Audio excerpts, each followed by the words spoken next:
Salut les amis, petite vidéo aujourd'hui sur la littérature.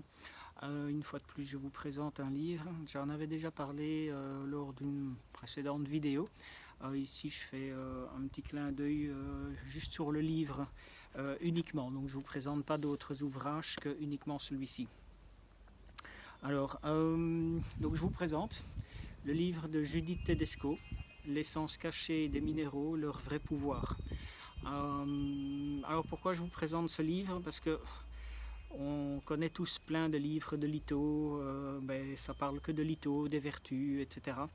Et je trouve que celui-ci est vachement bien fait parce que Judith, qui est déjà un auteur, artiste, thérapeute et médium, elle a beaucoup d'arc de cordes à son arc, mais elle n'est pas dans le côté dérive, total, ésotérique, fantaisiste, etc.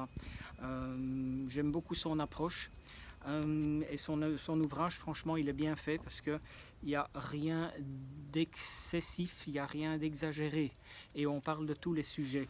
Et donc, en présentation du livre, il y a deux parties. Première partie, comme beaucoup d'autres livres, on parle un tout petit peu des minéraux, système cristallin, chimique, etc. Mais ici, on va vraiment sur l'essentiel. On ne s'attarde pas sur des trucs trop complexes et qui, de toute façon, à la limite, si on n'est pas dans une approche plus scientifique, ne nous sert à rien. Donc c'est vraiment pour avoir des bases. Quelques petits exemples sur le système cristallin, sur le tableau de Mendeleev, sur les chakras, les oligo-éléments, ils sont présentés sommairement, juste le strict nécessaire qu'il faut pour avoir déjà une certaine approche. Petit tableau avec les minéraux et les oligo-éléments qui représentent sous forme de tableau, je vais vous le montrer, sous forme de tableau, le minéral avec les éléments, je dirais, principaux, qui représentent sous forme d'un tableau, d'une colonne. Quand est-ce qu'on utilise les minéraux en soins ou en aide, par exemple? On y parle aussi des solides. Très peu de livres de lithothérapie parlent de solides. On est toujours parti dans des vertus parfois même accadabrantes, mais on ne parle pas de solides ou des minéraux ou des formes des minéraux. Petit tableau par exemple, petit tableau pour ceux qui pendulent, qui est sympa aussi, qui est très rare dans des livres de litho. On en parle aussi un petit peu de l'histoire. Aussi sur l'histoire, sur les solides, sur les fleurs de vie, le fruit de vie, Métatron, etc. On parle aussi le cercle énergétique avec les solides sur le corps. On parle un peu des chakras. Là, on présente aussi les solides. Donc, présentation du solide avec sa description. J'ai rarement vu des livres qui parlent justement des solides. Il y a un petit peu sur les chakras, on parle aussi sur le nettoyage, la purification, la recharge des pierres. On parle aussi un petit peu des crânes, des cristals. Donc vous voyez, ça parle quand même d'un vaste sujet, sans exagération. On se limite à plus ou moins 80-85 pages, quelque chose comme ça, sur cette première partie. Donc je trouvais ça sympa d'avoir quand même un petit livre bien ficelé qui parle un peu de tous les sujets. Après, rien ne vous empêche d'aller plus loin, d'approfondir le sujet, mais vous avez ici une très très belle approche. Et puis la deuxième partie, que je trouve aussi très sympa, représente un minéral. Et donc, dans le minéral, on va parler un petit peu du chakra, de sa relation. Donc ici, avec Marine, chakra de prédilection, la gorge, le thymus entre les yeux, derrière chaque oreille par exemple. On parle aussi un petit peu de l'endroit où on peut poser en soin. Il y a sa composition chimique, une puissance, la couleur, les origines, l'oligo-élément majeur. Donc pour ceux qui veulent travailler avec la pierre aussi sur l'oligo-élément, on parle aussi de son oligo-élément majeur. Et si c'est une pierre qui est par exemple accessible ou utilisable en association avec d'autres pierres. Alors les associations des pierres, je dirais, tout est acceptable et tolérable.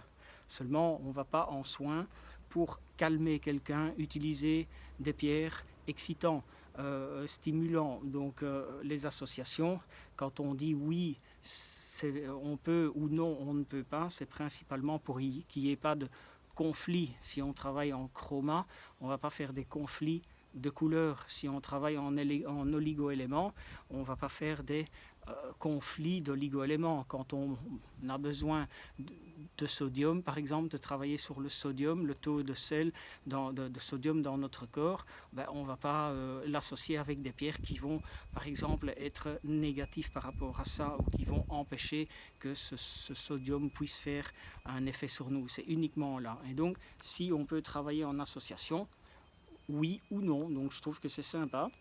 Bon, la petite description de la pierre du côté des vertus, qui est très juste, sans parler du côté trop fantaisiste, comme beaucoup d'auteurs peuvent le faire.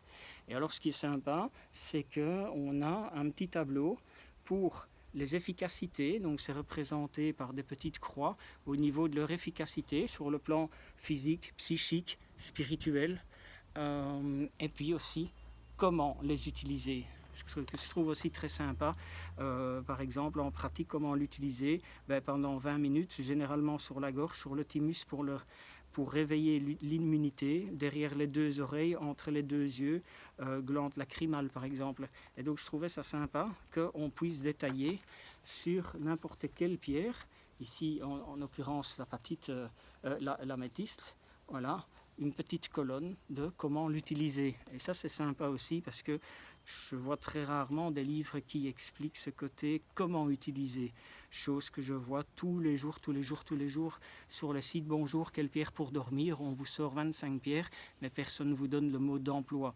Donc c'est vrai que mon côté viking souvent reprend alors du coup, on fait quoi avec la pierre? On la met dans le café, on la fait bouillir dans les pâtes, on la met sur le front, on tourne 3 fois dans le sens anti-horaire, on n'a pas de mot d'emploi. Et donc je trouve que c'est sympa que Judith ici en parle.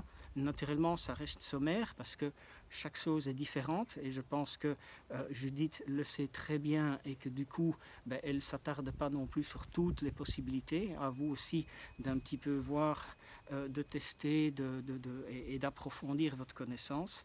Mais franchement, le livre super bien fait. Là ici par exemple sur l'hématite, voilà, on parle aussi de toutes les vertus au niveau du deuxième chakra, au niveau du troisième chakra, au niveau du quatrième chakra, puisqu'il y a des pierres qui peuvent être utilisées pour plusieurs chakras. Et donc je trouvais ça franchement bien fait.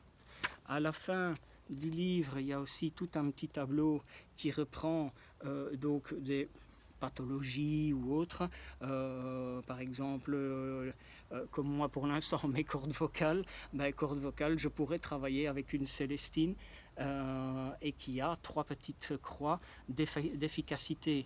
Bon après voilà, qu'est-ce que je vais faire? Je vais voir sur mon plan de la Célestine et voir comment est-ce qu'on préconise pour travailler sur par exemple le problème des cordes vocales, une voix qui part ou quelque chose comme ça. Donc voilà, je trouve que c'est vraiment un très très chouette petit livre. Petit, il a quand même déjà une belle taille, je pense qu'il contient une 250 pages, quelque chose comme ça, donc franchement bien. Les photos sont super sympas parce que ce sont des pierres qu'on trouve partout dans le commerce. C'est pas des photos issues de pierres de musée qu'on trouvera jamais et qu'on peut pratiquement même pas identifier tellement que c'est joli. Voilà, je trouve que dans l'ensemble, ce livre mérite franchement d'être connu, d'être lu, d'être acheté, de l'avoir dans sa petite bibliothèque, en complément forcément peut-être avec d'autres livres plus scientifiques ou autres, mais pour ne fût-ce que déjà la personne lambda, le moldu, voire le débutant, franchement ce livre il est très très chouette. Voilà, naturellement j'ai mes préférences, désolé Judith, mais pour moi ce livre fait partie de mes coups de cœur, malgré que j'ai d'autres préférences, mais ça c'est mon côté plus scientifique qui parle. Voilà, donc j'en profite de faire un petit clin d'œil à Judith. Elle est aussi sur notre groupe, mais très discrète parce que forcément elle est auteure, artiste, thérapeute, médium, donc elle est quand même aussi fortement sollicitée. Je vous invite à aller voir sa page de Judith Tedesco. Franchement elle mérite d'être connue, son livre mérite d'être connu. petit clin d'œil, voilà. Et je voudrais en même temps profiter de remercier Judith de m'avoir référencé sur son site au niveau des minéraux. Donc 1000 fois merci Judith. Voilà, je trouvais aussi à juste titre normal que je parle de livres, mais voilà, tu me connais Judith, je suis objectif. C'est pas mon top 1, voilà, mais franchement, c'est un livre qui mérite d'être dans la bibliothèque de tous les amateurs de lithothérapie parce qu'il est franchement très bien fait. Donc voilà, L'essence cachée des minéraux, leur vrai pouvoir de Judith Tedesco, édition Ambre. N'hésitez pas à, je dirais, visiter sa page. Je pense qu'il y a moyen aussi d'obtenir le livre par là ou par l'éditeur ou par d'autres moyens. Voilà, à très bientôt pour un autre livre. Bonne journée, à bientôt, ciao.